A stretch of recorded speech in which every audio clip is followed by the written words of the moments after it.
Bonjour tout le monde, je suis ravi de me retrouver dans ma famille, si j'ose dire biologique, car à la base je suis comptable de formation. Je suis également honoré par la mission qui m'a été confiée par la Compagnie des comptables de Tunisie, qui ne cesse d'innover pour le bien des membres de sa communauté afin de mettre en avant et de valoriser le métier du comptable, considéré comme le partenaire principal des entités économiques. Le comptable d'aujourd'hui n'est plus celui d'hier. Les compétences des comptables d'aujourd'hui dépassent le simple cadre de la tenue de comptabilité et l'établissement des déclarations mensuelles et annuelles. En effet, le comptable est le premier conseiller de l'entreprise sur tous les aspects qui touchent à cette dernière, que ce soit l'aspect fiscal, social, juridique, bancaire et notamment ceux qui touchent aux opérations de commerce extérieur. Ainsi, mes chers amis, j'espère que mon intervention à travers ces capsules de formation servira à vous doter des outils nécessaires qui vous aideront à renforcer vos compétences en matière de compréhension des procédures de dédouanement des marchandises. Voilà.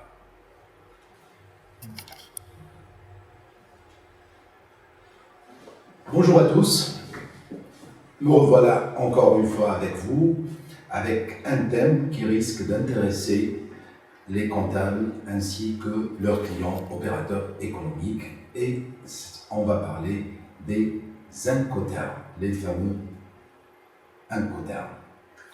En programme, nous allons commencer par voir qu'est-ce qu'un incoterm, à quoi sert un incoterm, quand faut-il définir les incoterms, et les incoterms, on va dévoiler les incoterms de 2020.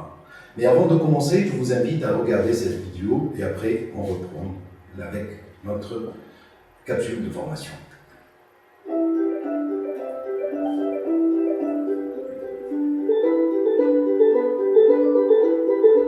C'est pour induire les bateaux qui transportent des voyageurs et des marchandises que les hommes ont construit des ports. Des ports, il y en a sur toutes les façades maritimes des 5 continents. Nous pouvons voir ici où se situent les plus grands.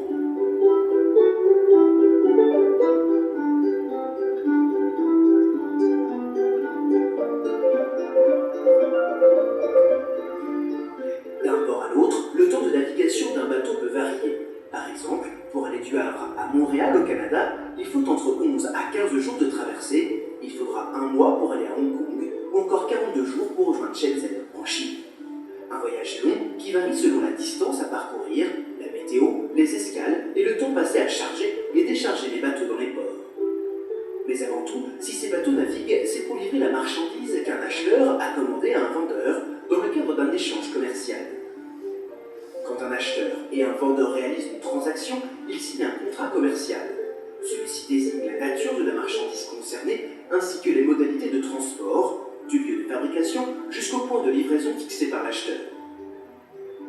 Pour transporter des marchandises par la mer, les 4 principaux points de transfert de responsabilité sont l'usine où est fabriquée la marchandise, le port de départ pour le chargement, le port d'arrivée pour le déchargement et enfin l'entrepôt de l'importateur.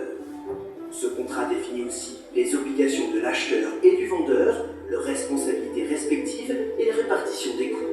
Les coûts sont répartis entre l'acheteur et le vendeur et ils concernent principalement le stockage au départ, le pré-transport entre le lieu de production et le port de départ pour l'exportation, les formalités de douane et d'exportation, le passage portuaire au port d'exportation, le transport maritime et les assurances spécifiques, le passage portuaire au port de déchargement, les formalités de douane et d'importation, le poste de transport depuis le port de déchargement jusqu'à l'entrepôt de l'acheteur. Pour faciliter ces démarches, la Chambre de commerce internationale a créé les incoterms. Les incoterms sont des abréviations standardisées qui servent à définir les droits et devoirs des acheteurs et des vendeurs. Pour choisir un port plutôt qu'un autre, l'armateur, propriétaire du bateau, ou l'exportateur analyse certains critères de performance qui vont lui permettre de faire son choix.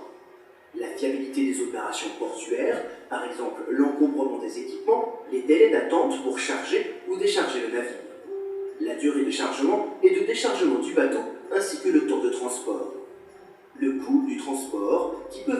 selon le nombre d'escales et la proximité entre le port de départ et d'arrivée. La qualité des prestataires locaux, des installations et les services complémentaires. Et enfin, l'efficacité du réseau de transport qui va permettre d'acheminer la marchandise jusqu'à son point final de livraison. La qualité des ports est donc essentielle à leur développement. Alors, de quoi traite la vidéo? Cette vidéo, elle est simple, elle explique sommairement mais bien le déroulement d'une opération de commerce international sur le plan logistique. Il y a des termes qui ont été évoqués: responsabilité, coût, risque, pré-acheminement, post-acheminement, formalité douanière au départ, formalité douanière à l'arrivée, etc. Et c'est ce qu'on va essayer de développer ensemble tout de suite. Donc, la problématique est la suivante. Les opérateurs économiques ignorent généralement leurs droits, leurs obligations et leurs responsabilités en matière de transport international. Qu'est-ce qu'un Incoterm? Un Incoterm, c'est l'abréviation de 3 termes. International Commercial Terms. Incoterm. Un Incoterm est défini comme suit. Il s'agit d'une série de 3 lettres. Ces termes traduisent la répartition des coûts et des risques entre les parties. Quand on dit les parties, c'est-à-dire on parle de l'acheteur et le vendeur, principalement. Les Incoterms vont aider l'acheteur et le vendeur à définir qui d'entre eux va supporter les frais. Ils vont également permettre de préciser le moment de la passation du risque, et ce qui est très très très important dans une transaction de commerce international. Donc, dans les Incoterms, on parle de coûts et on parle de risques.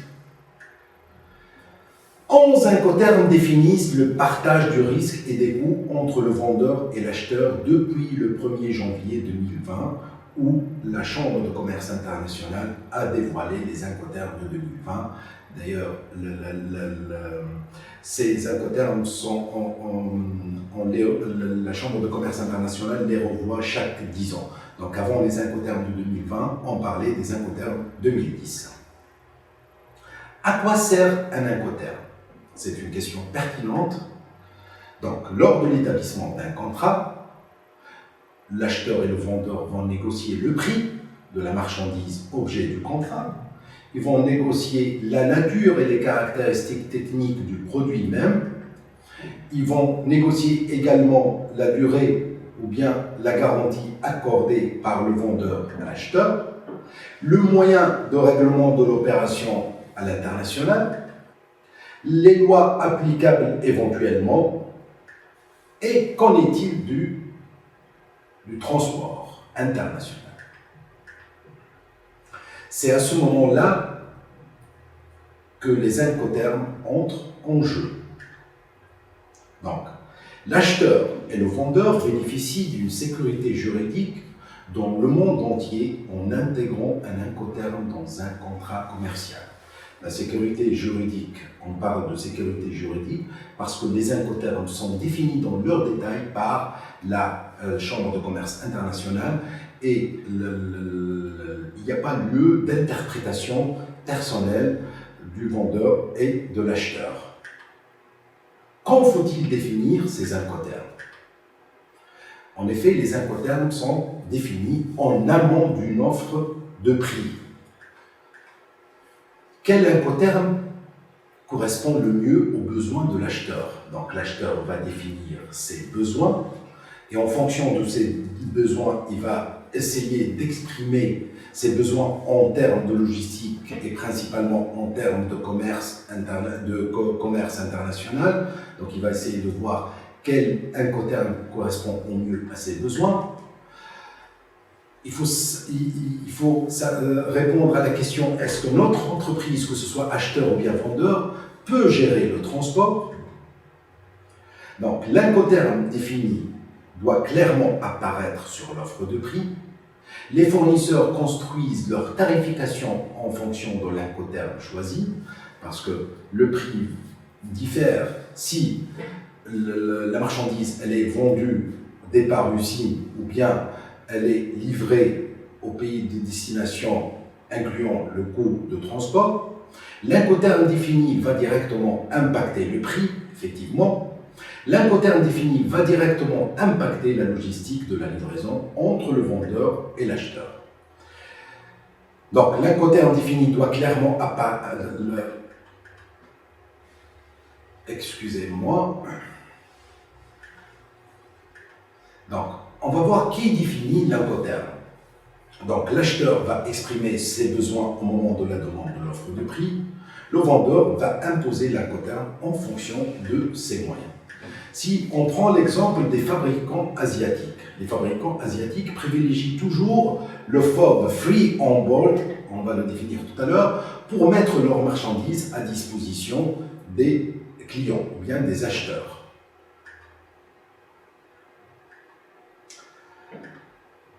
Quel incoterm faut-il choisir?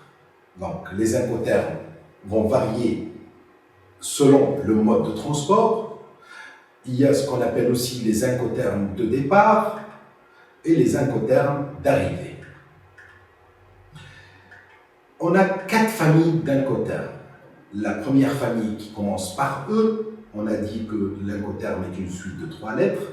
La première lettre de cette suite commence par E, ça c'est la première famille. La deuxième famille commence par F, la troisième famille par C et la dernière famille par D. Donc, les incoterms qui commencent par E, c'est des incoterms de départ. L'acheteur s'occupe de tout. Le vendeur ne fait que mettre à la disposition de l'acheteur les marchandises à la sortie de ses locaux. Il y a un seul incoterm dans cette famille qui est le ex-work, ou bien ce qu'on appelle en français départ usine. Les incoterms qui commencent par un F, le transport principal n'est pas payé par le vendeur, donc il est supporté et payé par l'acheteur. L'acheteur devra s'en acquitter. Et il y a 3 incoterms dans cette famille, le FOB, le FCA et le FAS. Les incoterms qui commencent par la lettre C. Le transport principal, il est payé par le vendeur. Et on a 4 incoterms, CIF, CIP, CFR et CPT. Les incoterms qui commencent par un D, c'est les incoterms d'arrivée. L'acheteur ne s'occupe de rien, tout est géré et payé par le vendeur. On a 3 incoterms, DAP, DPU et DDP. Et voilà les 11 incoterms dévoilés pour l'année 2020 par la Chambre de commerce internationale.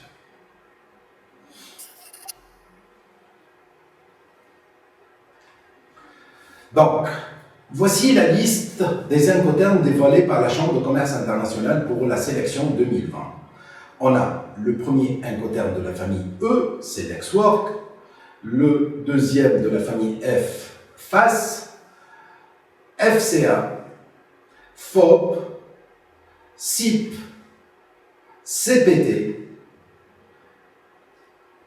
CIF, CFR, DDP, DPU et DAP. On va prendre l'exemple d'un incoterm ex-work, où on a dit que le vendeur ne s'occupe de rien, il met juste à la disposition de l'acheteur la marchandise à la sortie de son usine, et c'est l'acheteur qui s'occupe de tout. Donc, on va voir la répartition des charges entre vendeur et acheteur. Le vendeur est en charge de l'emballage des marchandises, l'étiquetage de ces dernières et le marquage des marchandises. Donc, il met à la disposition les biens à la sortie de l'usine, de son usine à lui. L'acheteur est en charge de chargement de la marchandise à bord de véhicules d'enlèvement. Il doit organiser le préacheminement jusqu'au port d'embarquement. Quand on parle de préacheminement, c'est entre le point de livraison, qui est l'usine du vendeur, et le port d'embarquement de la marchandise. L'acheteur doit accomplir également les formalités douanières et supporter les taxes liées au dédouanement. Donc, Aussi, il a à sa charge le chargement de la marchandise à bord du véhicule d'enlèvement. Oh merde, ça m'arrête déjà. L'acheteur est en charge il doit charger la marchandise à bord du véhicule d'enlèvement de l'usine du vendeur. Il doit organiser le préacheminement jusqu'au port d'embarquement. Quand on dit préacheminement, c'est-à-dire le transport de la marchandise de l'usine du vendeur jusqu'au port d'embarquement. Il doit accomplir ou bien prendre en charge l'accomplissement des formalités douanières et supporter aussi les taxes liées au dédouanement. Chargement de la marchandise à bord du moyen de transport principal, c'est-à-dire qu'il va transporter la marchandise d'un pays à un autre. Organiser et régler le transport principal depuis le port d'embarquement jusqu'au port de déchargement. Décharger la marchandise du moyen de transport principal. Organiser le post-acheminement des marchandises jusqu'à la destination finale. Et le post-acheminement, c'est-à-dire du port de destination où a débarqué la marchandise jusqu'à ses locaux. S'occuper des formalités douanières en rapport avec l'importation des biens. Procéder au déchargement de la marchandise de véhicules de livraison dans ses propres locaux. Donc, les coûts supportés par le vendeur lors de l'incoterm ex-work ou départ usine s'arrêtent à la sortie de l'usine du vendeur. Maintenant, on va voir la répartition des risques entre le vendeur et l'acheteur. Et on a pris le cas le plus simple qui est le cas ex-work. Donc, le transfert de risque s'effectue également à la sortie de l'usine du vendeur. Le vendeur ne supporte plus aucun risque à partir du moment où il a mis à la disposition du vendeur la marchandise à la sortie de son usine. Ex-work est un incoterm utilisable pour tout type de transport. Il n'y a pas eu de changement par rapport aux incoterms 2010. Et voilà un exemple de déclaration. Si vous voyez en rouge EXW, c'est ce qu'on appelle sur la déclaration le mode de livraison, c'est EXW, c'est-à-dire départ usine. Et là, on comprend que le vendeur, dans cette transaction-là, ne supporte aucun risque à partir du moment qu'il a mis à la disposition de l'acheteur les marchandises à la sortie de son usine et que le vendeur prend en charge tout. Et l'incoterm, l'importance de l'incoterm, c'est qu'il va influencer la valeur en douane. Car dans un cas pareil, quand on achète ex-work, la valeur de la marchandise départ usine, c'est 54 €. On a ajouté le fret maritime, qui est de 170 € et on a ajouté l'assurance, ce qui a gonflé certainement la valeur en douane des marchandises. Je vous remercie pour votre attention.